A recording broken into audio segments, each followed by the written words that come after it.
And really, tonight's guest has dedicated her life, and we're really fortunate because we've only done this once before in literally 16 years where we've had a guest, and we felt that it was appropriate to do 2 shows in a row.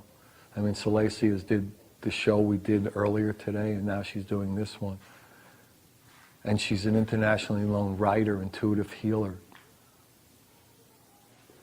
And she's been a guide to literally millions on the path of spiritual awakening. She's the author of an extraordinary new book, Your Guide to Earth's Pivotal Years, a direct path to enlightened living. And she's involved in this project or this movement, this series of divine changemakers, of how we individually can collectively bring about those new paradigms, those new divine changes that we all know are necessary to bring about this world based on love. And these divine changemakers, her goal is to have that reconnection with the spiritual self through children, through pets, and her own divine changemaker series. And we talked a little about the Divine Changemaker series on the last show, but we'll really get into it this time, and we'll really get into how we individually and collectively can heal the heart of this planet, how we individually and collectively, joyously and lovingly, collaboratively and creatively, can come together as one. So speaking of explosions of love, well, welcome first. Welcome again. Thank you. It's wonderful to be here. Yeah, it's great.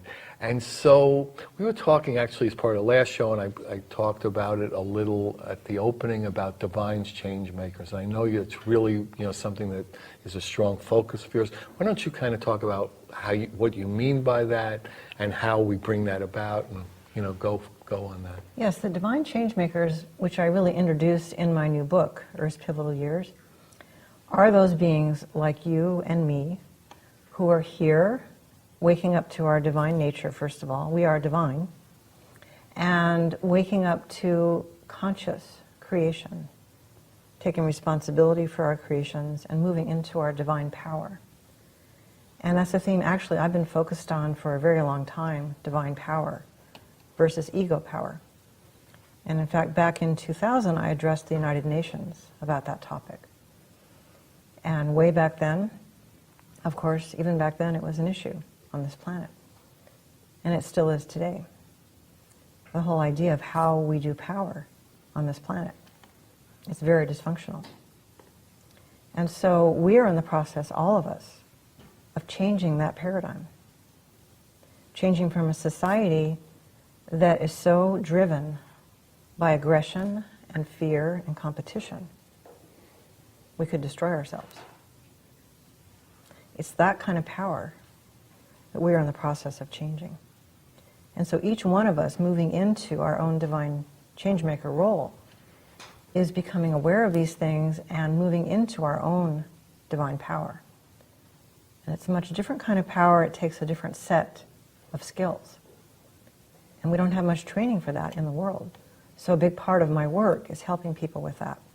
Not only through private sessions and the DNA work, but also through this brand new Divine Changemaker series.